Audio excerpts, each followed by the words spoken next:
Zona do Euro. Apresentação: Paulo Nunes.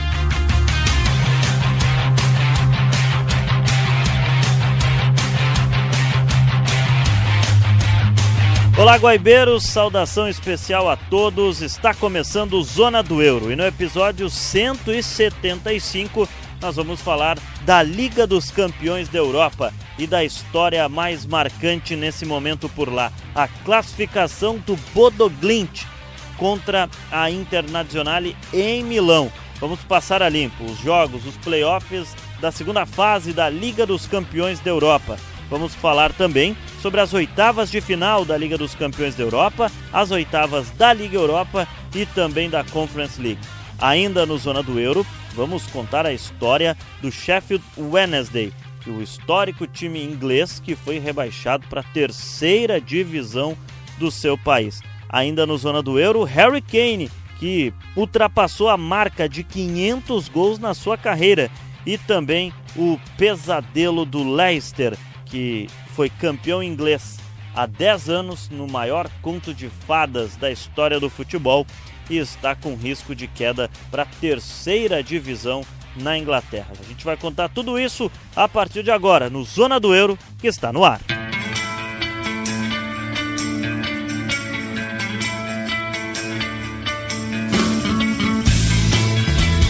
Eu sou o Paulo Nunes, comigo Ana Carolina Nazário, a mesa de áudio do Davidson Rosa, as edições do Rafael Baldez, a coordenação de esportes do Rafael Pfeiffer, a gerência de jornalismo e esporte do Rafael Sequim e a direção geral de Claudinei Girotti. Esse é o episódio 175 do Zona do Euro, passando a limpo o futebol europeu para você aqui na Rádio Guaíba e também no Spotify. Guaíba Esporte para você nos acompanhar. Então vamos lá, está começando mais um episódio do Zona do Euro.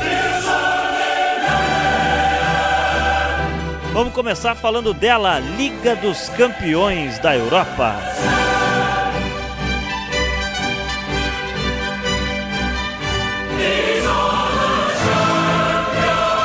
Então vamos falar da Liga dos Campeões da Europa. Tivemos a segunda rodada dos playoffs da segunda fase e aí já definindo também os confrontos das oitavas de final. A gente vai passar limpo agora com a Ana Carolina Nazário aqui comigo por tudo que aconteceu, né, Ana? Movimentada essa rodada da Champions. Pois é, Paulo, uma boa tarde para ti e a todos que estão nos acompanhando nesse episódio 175 do Zona do Euro. Vamos falar sobre essa reta final de playoffs, né? Já temos o próximo capítulo aí da Champions League definida e eu acho que a gente pode dizer que foi uma rodada, né, de playoffs de muitas zebras, porque grande parte dos jogos, resultados que eram esperados não aconteceram, mas essa é a parte legal da Champions League. E a gente vai contar eles a partir de agora, porque a eliminatória começou na terça-feira. Em Madrid, o Atlético goleou o Bruges por 4-1, jogando no estádio Metropolitano, né? Teve gol do Sorloth, aí o Ordões até empatou.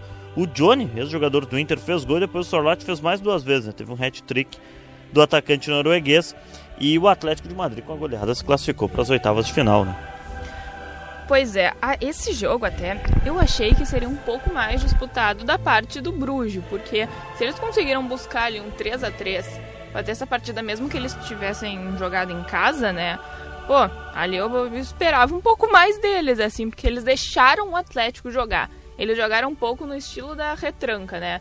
De segurar, assim, não atacar tanto. E o Atlético de Madrid, a gente sabe que é um time do Simeone, um time retranqueiro. Quando eles querem jogar atrás, eles jogam atrás. Só que, pô, tava 3-3 ainda, precisava fazer gol e daí eles foram pra frente, o que o Bruges não fez, né? Criou muito pouco nessa partida.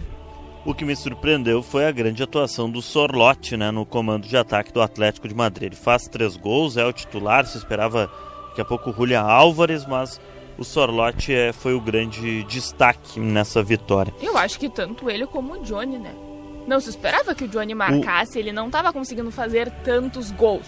Jogar, assim, ele estava tendo chances até, mas ele não estava marcando gols. É o primeiro gol dele na Champions League. E o Johnny convivendo com lesões, né? Desde que chegou no Atlético de Madrid, que é um investimento forte que o clube fez, porque ele vai bem no Betis, mas no Atlético de Madrid ele convive com sequências de lesões. Que rendeu bastante para os cofres do Internacional. Também, o Inter ganhou muito com essa ida do Johnny.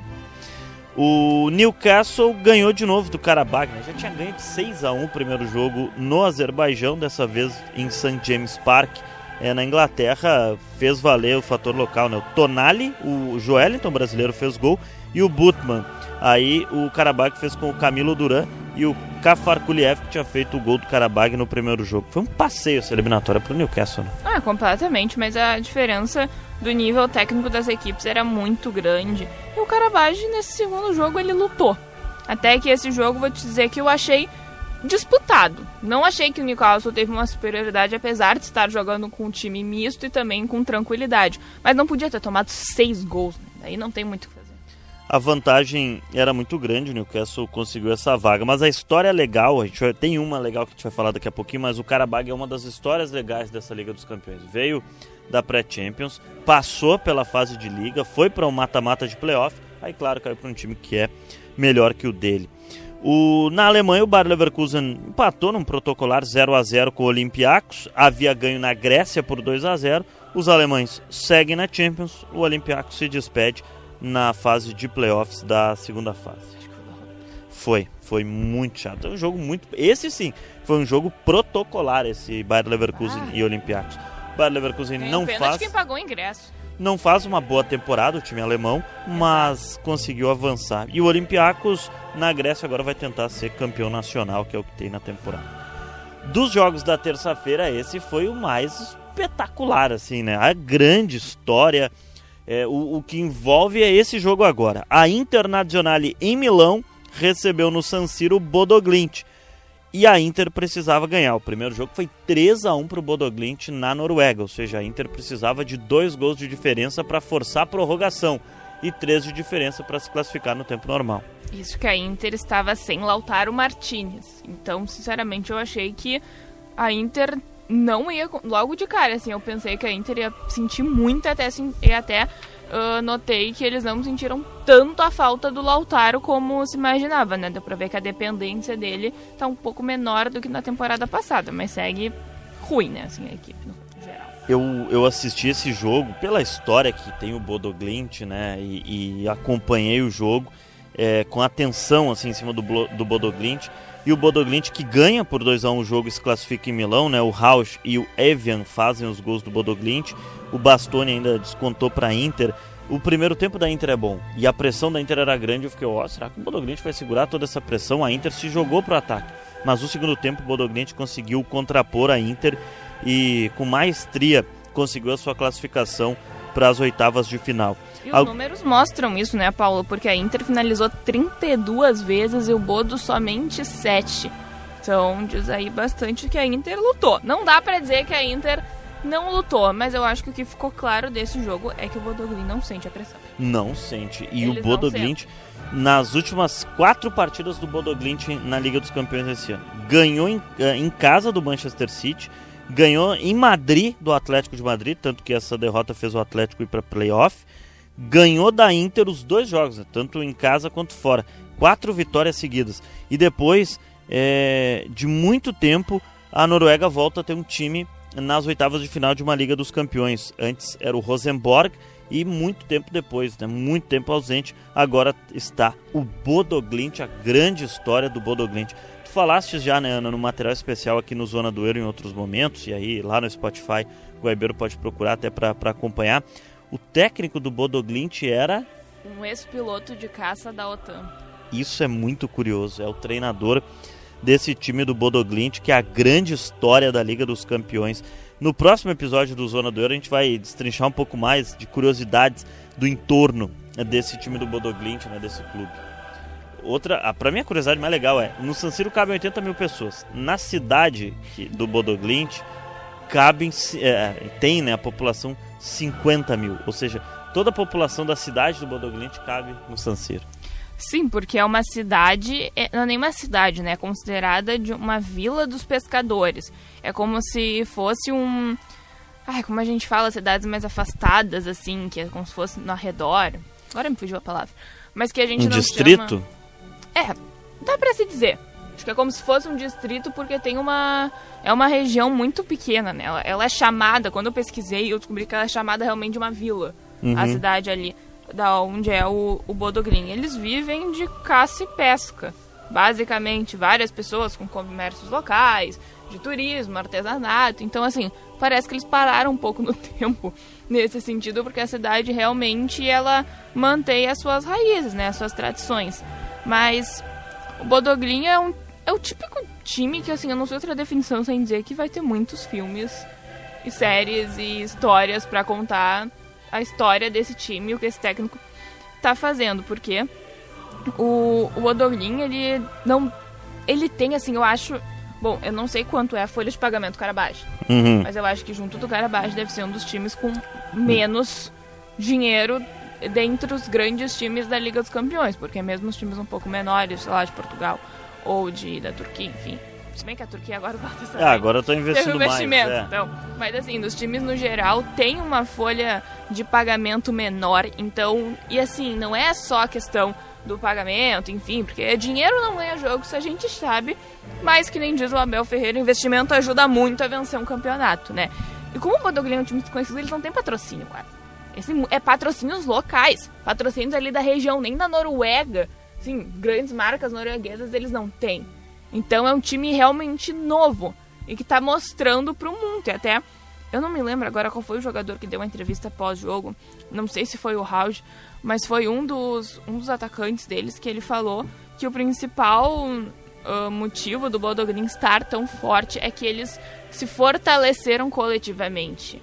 É uma equipe que tá junta há muito tempo. Os jogadores, eles estão com o mental completamente fechado, assim, eles estão fechados do elenco mesmo, sabe? Então, isso tá fazendo realmente muita diferença. O pequeno Bodø Glimt, comparado aos gigantes europeus, seguindo, vai para as oitavas da Liga dos Campeões da Europa. A grande notícia é desta semana. 10 anos depois, né, é um feito que eu vou destacar agora. O Bodø Glimt é o primeiro clube fora das chamadas top 5 ligas da Europa, né, a conquistar 4 vitórias seguidas contra equipes do top 5 de ligas europeias na Liga dos Campeões. Quem tinha feito esse feito anterior ao Bodø Glimt foi o Zenit da Rússia, lá em 2016, que o Zenit ganhou do Valência, que é do Campeonato Espanhol, e do Lyon da França, só que ganhou 2 jogos dos dois, né? Então fez 4 vitórias seguidas. O Bodø Glimt ganhou da Inter de Milão 2 vezes, do Atlético de Madrid e do Manchester City, conseguindo esse feito. E aí o mais legal, que em toda a história da Liga dos Campeões, apenas 4 clubes conseguiram esse feito do Bodø Glimt, que nós citamos. O Ajax, por 2 vezes, o Ajax é campeão europeu. O Rangers, da Escócia, chegou a fazer uma vez esse feito. O Rangers que já foi finalista. E aí o Zenit, de 2016, e o Bodø Glimt agora em 2026, 10 anos depois. Que história incrível essa do Bodø Glimt na Liga dos Campeões da Europa. Vai adiante, vai para as oitavas de final. O Mirassol europeu.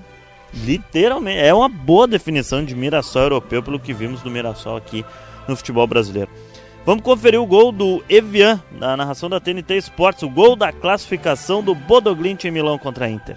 Rog, bom tapa aqui embaixo, hein? Aí são 2 jogadores por aqui. Raul ergueu a cabeça, bolão pra dentro da área, Evian! Golaço! Gol!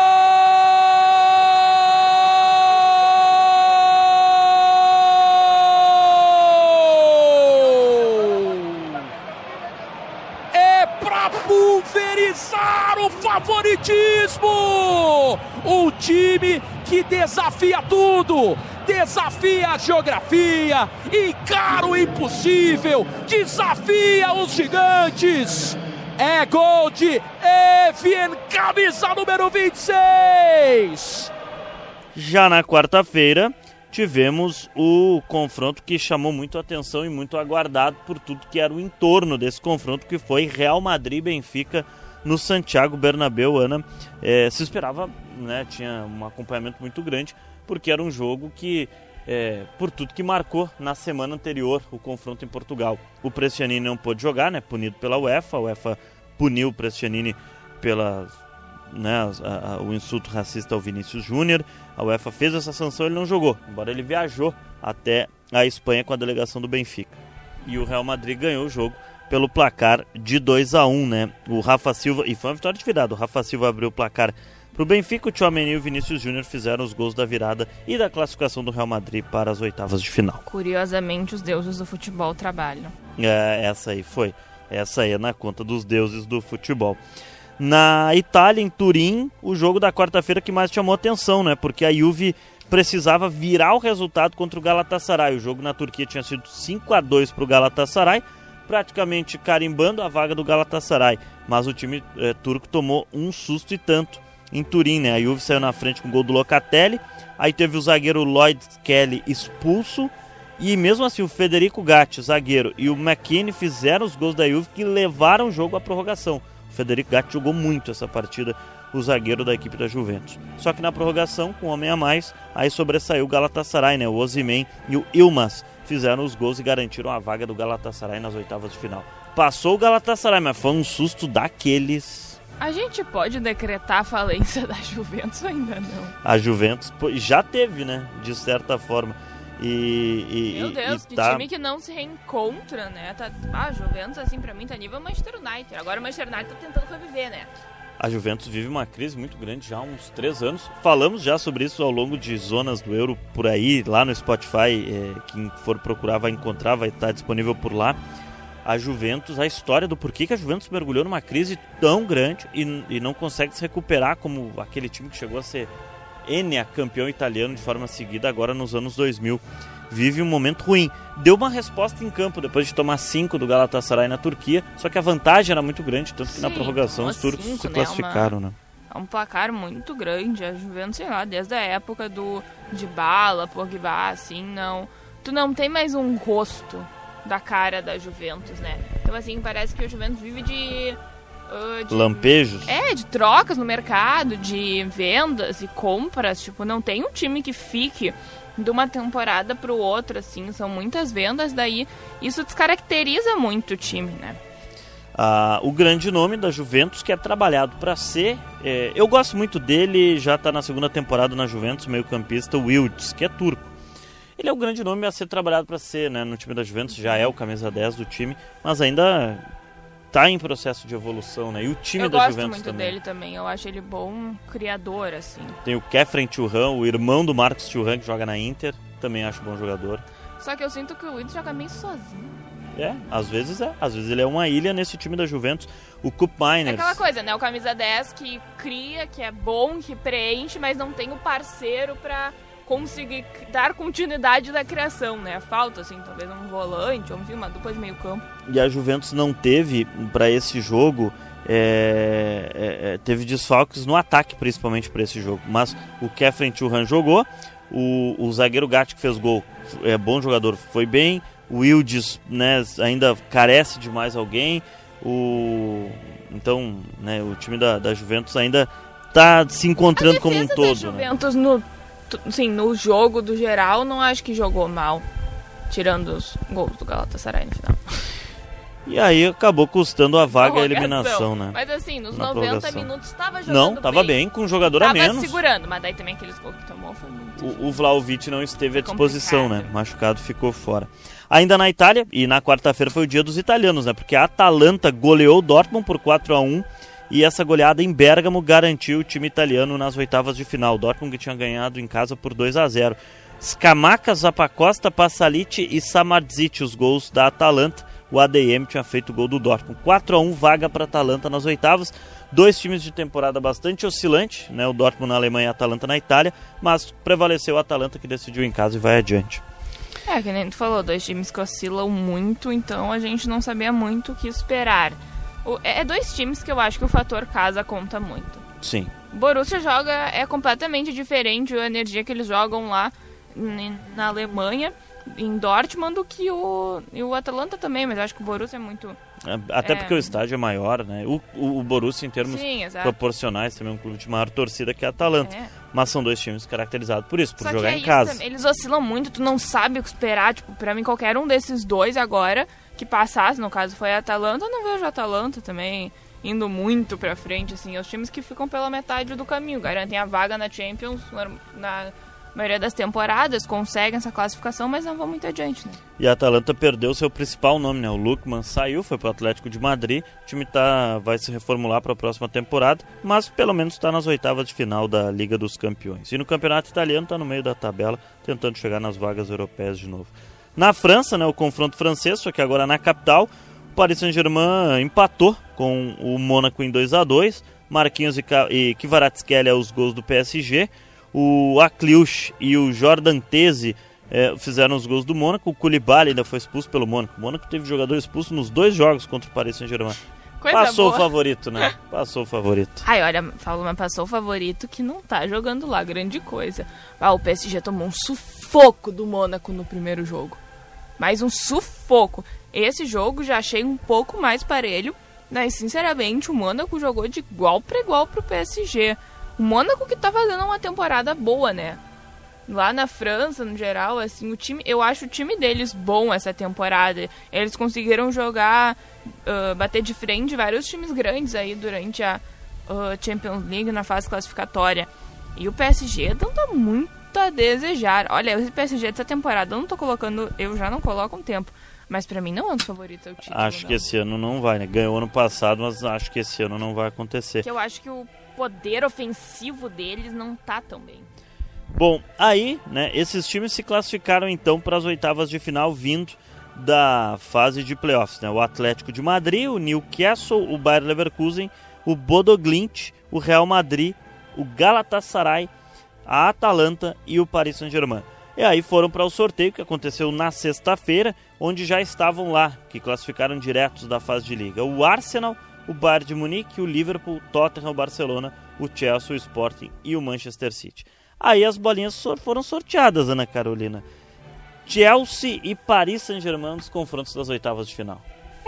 De todos esses confrontos, o que a gente já se esperava era Manchester City e Real Madrid. Né? Mais uma vez. Acho que é a quinta edição seguida ou sexta em Liga dos Campeões que tem Manchester City e Real Madrid.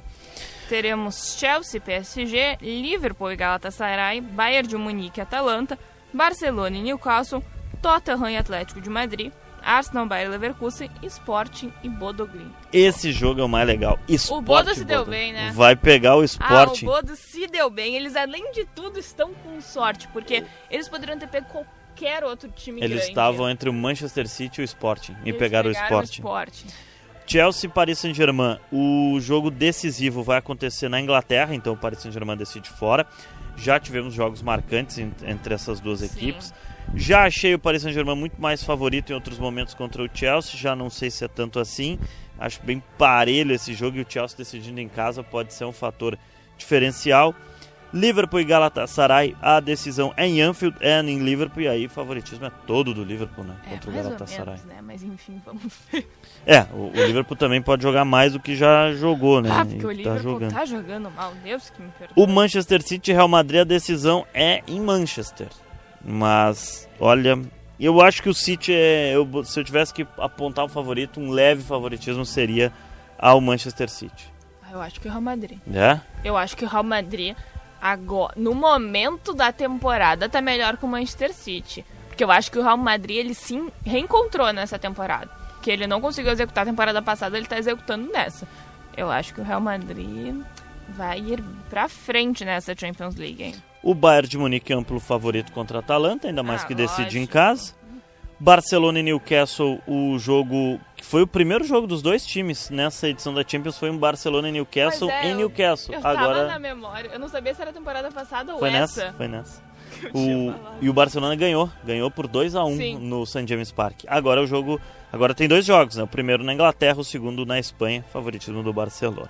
Tottenham e Atlético de Madrid, a decisão é em Londres, na casa do Tottenham, mas eu acho que o Atlético de Madrid é favorito. Acho que nós somos favoritos nesse jogo. Eu torci pra ser, porque ou era pra pegar o Tottenham ou pegava o Liverpool. Eu falei, então vamos pegar o Tottenham, né? E deu certo. Olha, parelho o jogo, mas acho que esse jogo, assim, eu não consigo apontar um favorito. Eu acho que pelo momento da temporada o Atlético tá melhor.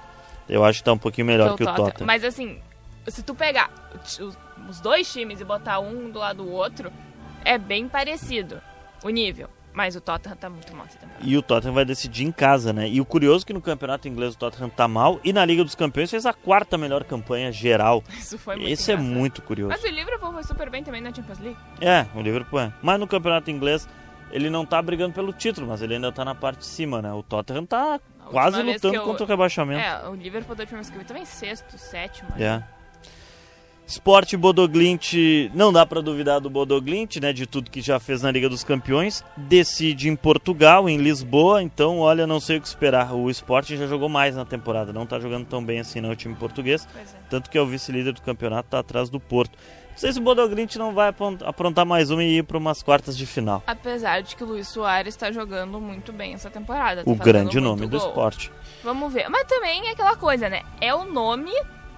Porque a equipe, no geral, não tá nessas coisas. Se o Bodo Glimt marcar muito bem ele ali, dar uma isolada... Pode ser que aconteça. E para fechar, Arsenal e Bayer Leverkusen, né? Primeiro jogo na Alemanha, decisão em Londres, aí para mim... É que aqui para mim tá o favorito a ganhar a competição, né? Exatamente. Que é o Arsenal. O Arsenal é o melhor time europeu no momento. Acho que a disputa continua entre Arsenal e Bayern. E eu acho também. E espero que os deuses do futebol deixem pra final por favor. ter uma possibilidade de final, né? A gente sabe que a Liga dos Campeões, muitas coisas acontecem. Já basta a temporada passada que eu e tu tivemos que comentar um 5-0. Um Arsenal e Bayern eu acho que seria uma final bem mais legal pra esse ano. Eu gostaria muito que fosse. Na verdade, a minha torcida é porque o Atlético de Madrid lá esteja, mas o favoritismo é do Arsenal e do Bayern de Munique pra Liga dos Campeões. Então aí estão os confrontos que acontecem no mês de março e vão definir as quartas de final da Liga dos Campeões da Europa. Obrigado, Ana Carolina Nazário. Destrinchamos então a Liga dos Campeões da Europa. Eu que agradeço, Paulinho. Sempre as ordens para falarmos de Champions, que logo mais já está de volta. E termina o nosso gauchão, tem Champions League de novo. É verdade. Bom, falamos com a Ana Carolina Nazário sobre a Liga dos Campeões da Europa.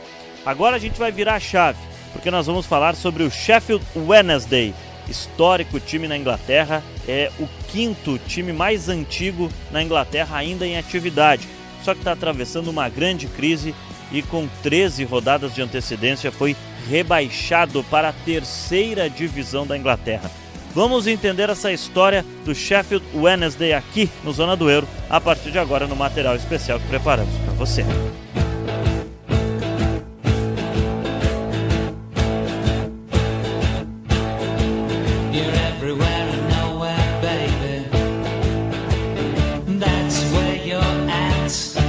Sheffield Wednesday Football Club é o 5º clube de futebol mais antigo da Inglaterra ainda em atividade. Fundado na cidade de Sheffield, no condado de Yorkshire, em 4 de setembro de 1867, em uma quarta-feira, ou seja, Wednesday em inglês, daí parte do seu nome. O Sheffield Wednesday manda os seus jogos no lendário estádio Hillsborough, que tem capacidade para quase 40 mil pessoas. Inaugurado em 1899, o estádio recebeu jogos da Copa do Mundo de 1966, entre as seleções da Alemanha Ocidental, Argentina, Suíça e Espanha, assim como a partida das quartas de final daquele Mundial entre Alemanha Oriental e Uruguai, onde os uruguaios perderam por 4-0. Neste estádio, em 15 de abril de 1989, faleceram 96 pessoas e outras 766 ficaram feridas na partida entre Liverpool e Nottingham Forest, pela semifinal da Copa da Inglaterra. A tragédia ficou mundialmente conhecida como Tragédia de Hillsborough. O acontecimento foi uma ponte expressiva para mudanças no futebol na Inglaterra. O Sheffield Wednesday é um clube tradicional no futebol britânico, tanto que as Corujas, como são conhecidas, detêm 4 títulos do campeonato inglês, mas o último ocorreu em 1930 e outras 3 conquistas da Copa da Inglaterra. A última foi lá em 1935 e no mesmo ano o clube venceu a Supercopa da Inglaterra. A conquista mais recente do Sheffield Wednesday na elite do futebol inglês foi a Copa da Liga Inglesa em 1991. Mas as conquistas e os anos de glórias do clube estão cada vez mais no passado. Na última semana, o Sheffield Wednesday foi rebaixado para a 3ª divisão da Inglaterra com 13 rodadas de antecedência, ao perder para o Sheffield United por 2-1 fora de casa. As Corujas somaram incríveis 29 jogos sem vencer, sendo 12 derrotas consecutivas na 2ª divisão inglesa. Este rebaixamento é o mais precoce da história do futebol inglês, somando todas as divisões do país. A única vitória do Sheffield Wednesday na segundona ocorreu na 5ª rodada contra o Portsmouth por 2-0 fora de casa no dia 20 de setembro de 2025. Depois deste triunfo, o time colecionou empates e séries de derrotas consecutivas. Mas para entender a crise do Sheffield Wednesday, precisamos entender a crise financeira que o clube vive há alguns anos na Inglaterra e que está tendo o seu auge nesta temporada. Depois de atrasar salários em 5 dos últimos 6 meses, a equipe passa a ser gerida pela Justiça. A ação fez com que a AFL, a English Football League, tirasse 12 pontos do clube, que disputa a 2ª divisão do país nesta temporada. O Sheffield Wednesday havia conquistado somente 6 pontos em 11 rodadas na Championship e, com a sanção da AFL, ficou com um saldo negativo de 6 pontos. A equipe já era a lanterna da competição naquele momento, mas viu a diferença para o Blackburn, que era o time balizador para sair do Z3 da 2ª divisão inglesa, então 23º colocado, aumentar para 13 pontos. O Sheffield sofre com salários atrasados desde o começo da temporada e por pouco não estreou na 2ª divisão. Jogadores se rebelaram contra a direção, que precisou cancelar um dos amistosos da pré-temporada. Antes, o clube já havia perdido o treinador Danny Hall e alguns dos seus principais jogadores, como Josh Windass e Mitchell Smith, insatisfeitos com a situação do clube na reta final da pré-temporada. Além dos salários, o time deve 165 milhões de libras, cerca de 1 bilhão e 200 mil reais, ao dono do clube em empréstimos e mais outro 1 milhão de libras, cerca de 7 milhões de reais, em impostos. Esse saldo negativo motivou o proprietário tailandês Daphne Chaziri a deixar o clube sob a tutela da justiça inglesa. Agora, ele busca novos proprietários para o Sheffield Wednesday, desde a última temporada, mas não obteve sucesso. John Textor, proprietário do Botafogo, chegou a se juntar com outro empresário para a aquisição do clube. No entanto, o negócio não foi para frente. Chaziri tem ampla rejeição da torcida e encara protestos frequentes nas partidas do Sheffield em casa. A torcida pede que a venda imediata do clube seja concretizada e, caso não surjam compradores, um fundo de torcedores estuda comprar a equipe. Agora, a temporada que vem pela frente, a de 2026-27, será de total reconstrução do Sheffield Wednesday, tanto extra-campo quanto dentro de campo, pois as últimas temporadas marcaram um triste capítulo na história de um dos clubes mais tradicionais e antigos do futebol inglês.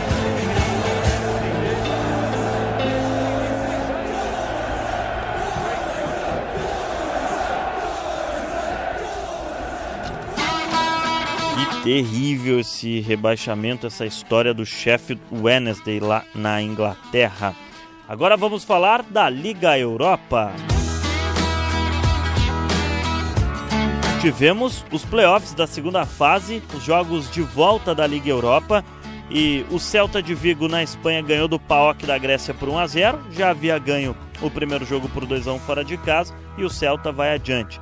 Genk e Dinamo de Zagreb foram até a prorrogação. O Dinamo Zagreb ganhou do Genk na Bélgica por 3-1, havia perdido em casa por 3-1, só que na prorrogação o Genk buscou um empate em 3-3 e se classificou jogando em casa. Na Itália, o Bolonha derrotou o Bran por 1-0, já havia feito esse mesmo placar no jogo de ida na Noruega e o Bolonha vai adiante. Na Inglaterra, o Nottingham Forest tinha uma grande vantagem para defender contra o Fenerbahçe da Turquia, pois havia ganho o primeiro jogo em solo turco por 3-0, perdeu em casa por 2-1, mas o time inglês vai adiante na Liga Europa. Na Hungria, o Ferencváros derrotou o Ludogorets por 2-0 e era o placar que precisava para ir às oitavas de final, já que havia perdido o primeiro jogo na Bulgária por 2-1. Portanto, o Ferencváros da Hungria vai adiante na Liga Europa.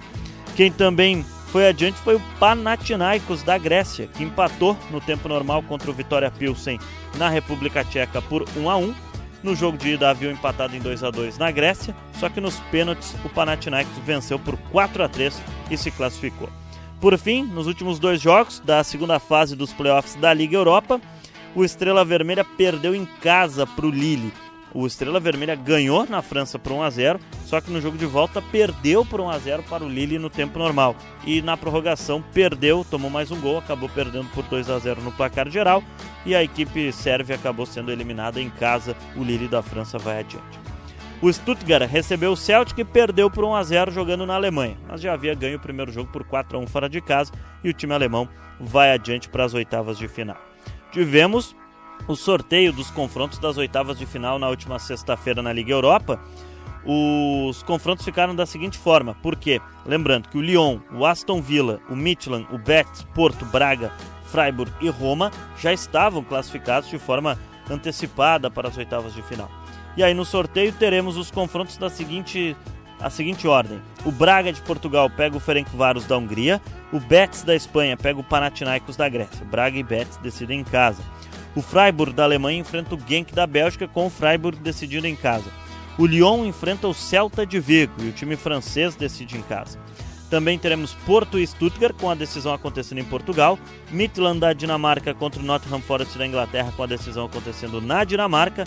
Roma e Bolonha, confronto italiano, com a decisão acontecendo no Estádio Olímpico em Roma. E o Aston Villa vai enfrentar o Lille da França, com a decisão acontecendo na Inglaterra. Lembrando que a grande final da Liga Europa está marcada para o dia 20 de maio no Besiktas Stadium em Istambul, na Turquia.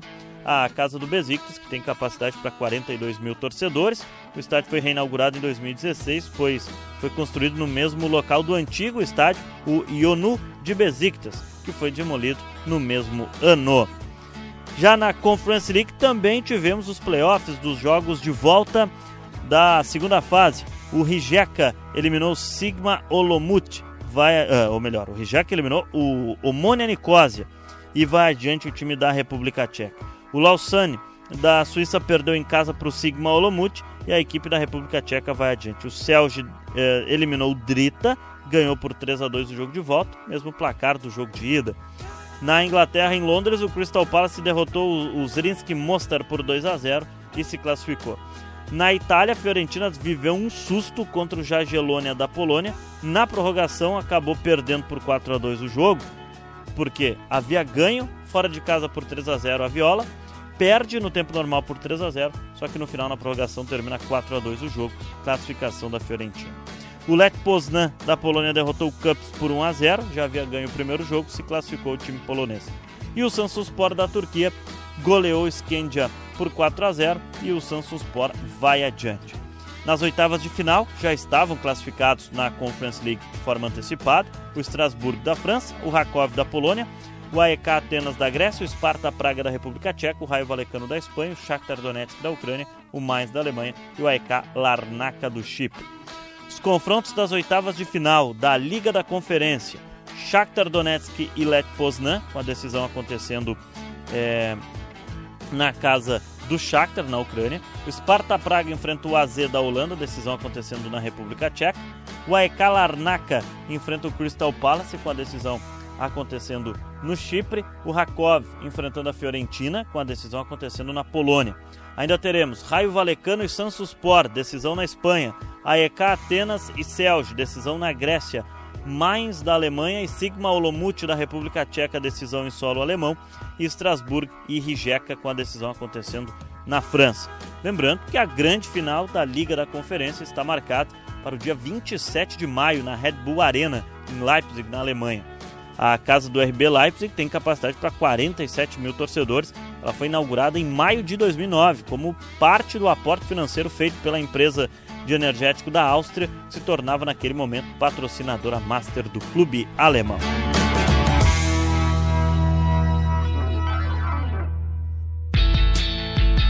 Você está acompanhando aqui na Rádio Guaíba o Zona do Euro, episódio 175. Eu sou o Paulo Nunes, comigo Ana Carolina Nazário. Estamos passando a limpo no Zona do Euro o futebol europeu. Você pode nos acompanhar a qualquer momento no Spotify. Rádio Guaíba lá no Spotify, você coloca Guaíba Esporte na pesquisa do seu Spotify e vai aparecer os episódios do Zona do Euro para você, né? Vão aparecer todos os episódios lá. Esse é o 175. Assim que termina aqui na rádio, ele já entra automaticamente no nosso Spotify, na Rádio Guaíba.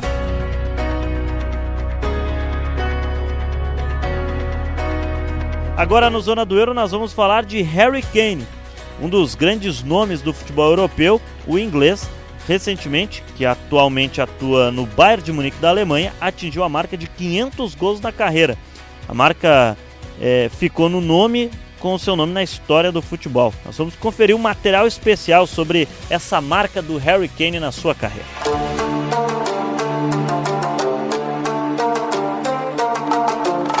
Nos últimos 5 jogos, Harry Kane fez 8 gols com a camisa do Bayern de Munique da Alemanha.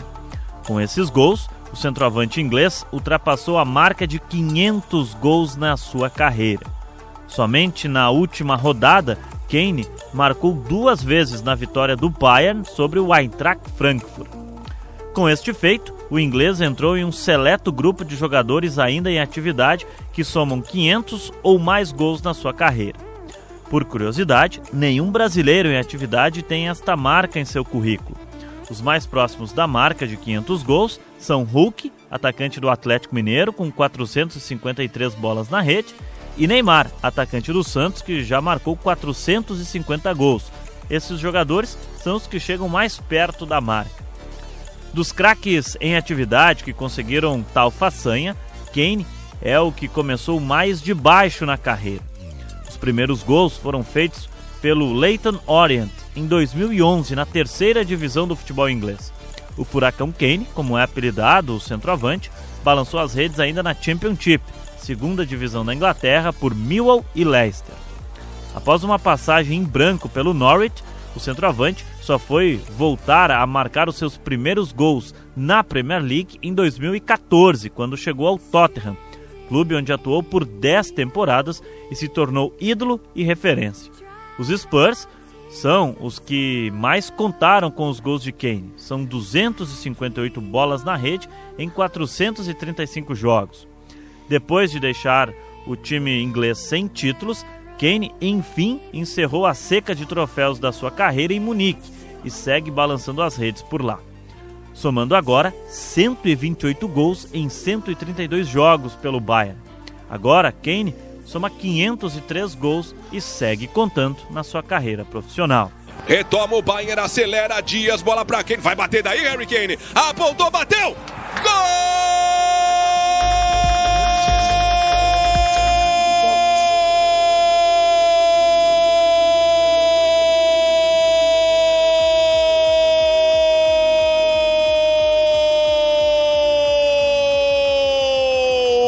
Sensacional! 500 vezes Harry Kane é do Bayern!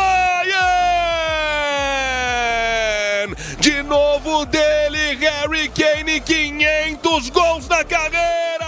Agora, além de Harry Kane, apenas 5 jogadores estão na seleta lista de jogadores com 500 ou mais gols em suas carreiras. O clube dos 500 tem Cristiano Ronaldo, o robozão que recentemente estava de bronca com a diretoria do Al Nassr da Arábia Saudita, é o atleta com mais gols em partidas oficiais na história. Cristiano Ronaldo pode abrir o placar dentro da casa do Al Najma. Ele espera a autorização, árbitro autorizou, passe para o lado, partiu, Cristiano, pé direito, bateu, ele crava! Gol!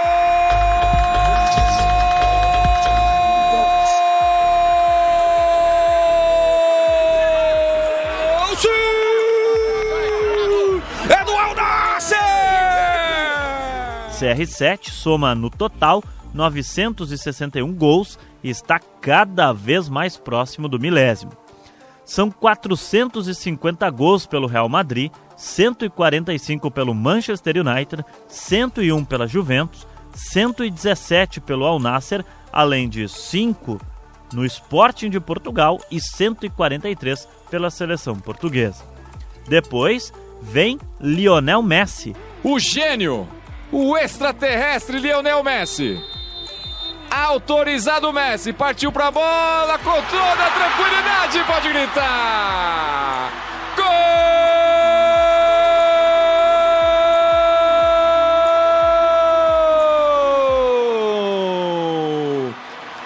Lionel Messi faz o segundo gol do Inter Miami, que ultrapassou recentemente os 900 gols na carreira. São 902 no total em 1.154 partidas oficiais. Messi tem incríveis 672 gols com o Barcelona, superando as 900 participações em gols na carreira. E 115 gols marcados são pela seleção argentina. Ainda tem 77 pelo Inter Miami, 32 pelo Paris Saint-Germain, reforçando a marca de ser um ET no futebol. Messi superou também as 400 assistências na sua carreira profissional. Depois de Cristiano Ronaldo e Messi, vem Robert Lewandowski. Pênalti para o time do Barcelona. Lewandowski e Radu. Autoriza o árbitro.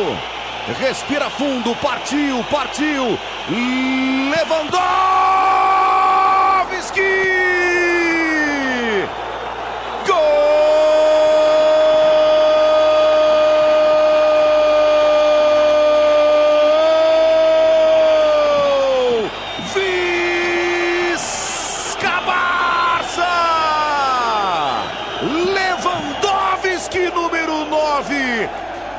O polonês que mais balançou as redes na história do futebol, Lewandowski é o único membro do Clube dos 500 que ainda atua na Europa.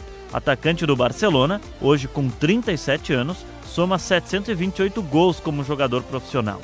344 deles pelo Bayern de Munique da Alemanha.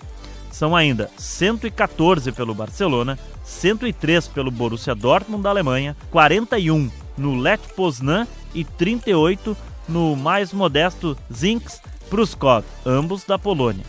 Leva soma ainda 88 gols pela seleção polonesa, sendo o maior artilheiro do seu país. O próximo da seleta lista de atletas com 500 ou mais gols na carreira é Luiz Soares. Errou agora, vacilou, perdeu o jogador do Internacional, vem o Grêmio, vem na esquerda, ganhou, preparou, Luiz Soares pro gol, que gol! Gol!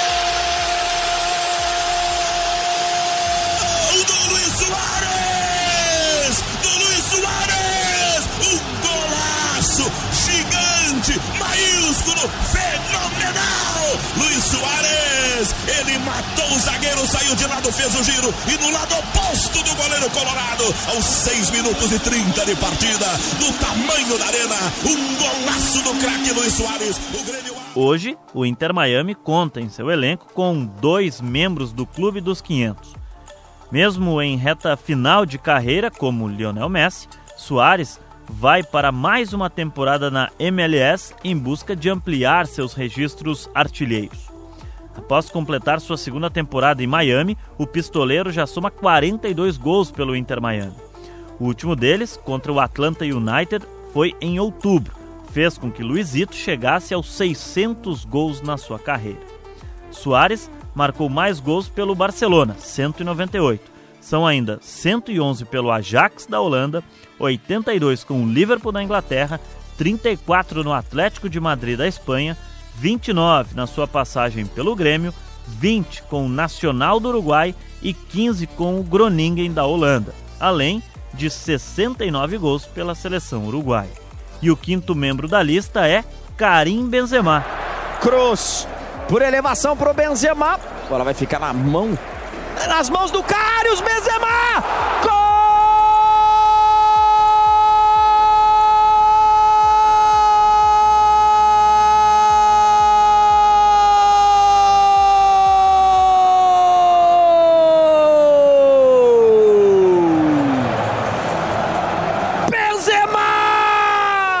Que recentemente concretizou uma polêmica troca de clube no futebol da Arábia Saudita.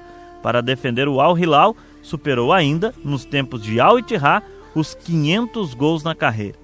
Hoje já são 517 bolas na rede, 3 pelo atual clube, 57 pelo antigo clube saudita. Benzema ainda soma 354 gols com o Real Madrid, clube que o francês mais defendeu na carreira. Benzema ainda soma 66 gols pelo Lyon, clube que o revelou, e 37 bolas na rede pela seleção francesa. Nesta temporada, Harry Kane já disputou 36 jogos oficiais pelo Bayern de Munique da Alemanha. O centroavante já marcou incríveis 43 gols na temporada. Kane é o artilheiro da Bundesliga com 28 gols. Até o momento, e por curiosidade, o vice-artilheiro, que também é seu companheiro de clube, Luiz Dias, soma 13 gols. Kane também é o artilheiro da Copa da Alemanha, com 6 gols marcados na competição até aqui. Na Liga dos Campeões da Europa, Harry Kane está atrás apenas de Mbappé, do Real Madrid, com 13 gols marcados, e Anthony Gordon, do Newcastle, com 10 gols marcados. Kane, por sua vez, soma 8 gols na Liga dos Campeões até o momento e segue contando.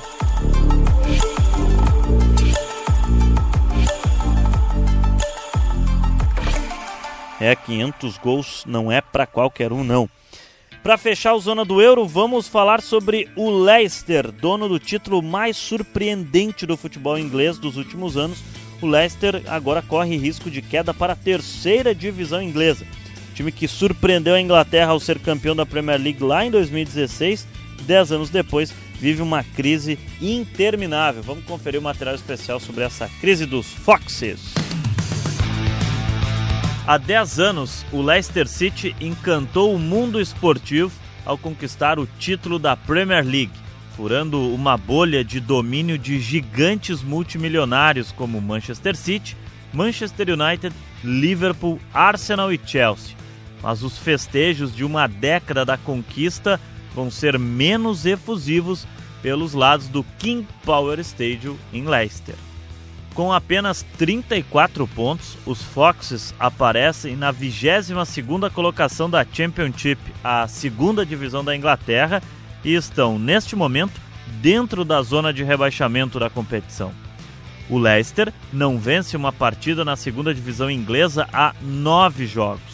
Na última rodada, os Foxes foram para o vestiário vencendo por 3-0 e nos últimos 45 minutos de partida sofreram a virada do Southampton dentro do King Power Stadium em Leicester.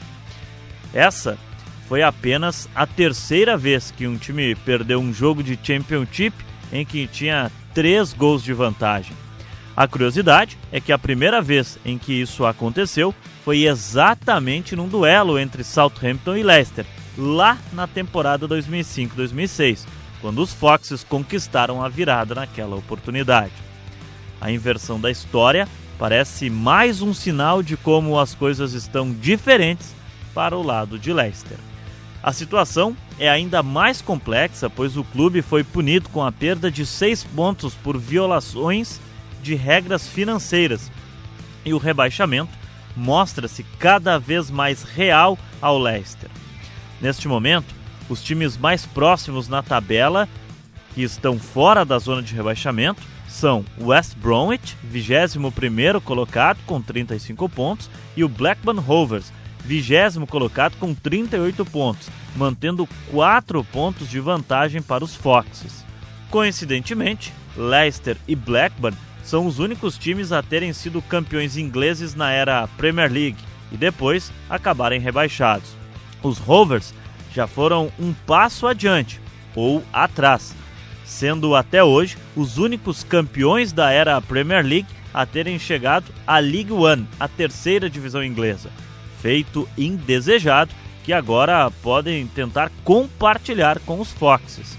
É verdade que ainda faltam 9 rodadas para o término da atual edição da segundona inglesa, mas o time só venceu um jogo em 2026 e está a 9 rodadas sem vitória e perdeu 5 dos últimos 7 jogos, resultados que parecem deixar aquele histórico ano da conquista inédita do campeonato inglês ainda mais distante da realidade do clube. Os 6 pontos perdidos são uma punição referente a infrações cometidas dentro de um intervalo de 3 anos, que terminaram na temporada 2023-24. O clube foi julgado por uma comissão independente que avaliou violações às regras de lucro e sustentabilidade da liga. Depois da histórica conquista do campeonato inglês da temporada 2015-16, o Leicester se manteve na primeira divisão ocupando posições intermediárias e voltou a se destacar a partir de 2019, ficando na 5ª posição 2 temporadas seguidas e levando a Copa da Inglaterra lá em 2021, quando derrotou o Chelsea por 1-0, em gol marcado por Yuri Tielemans no estádio de Wembley.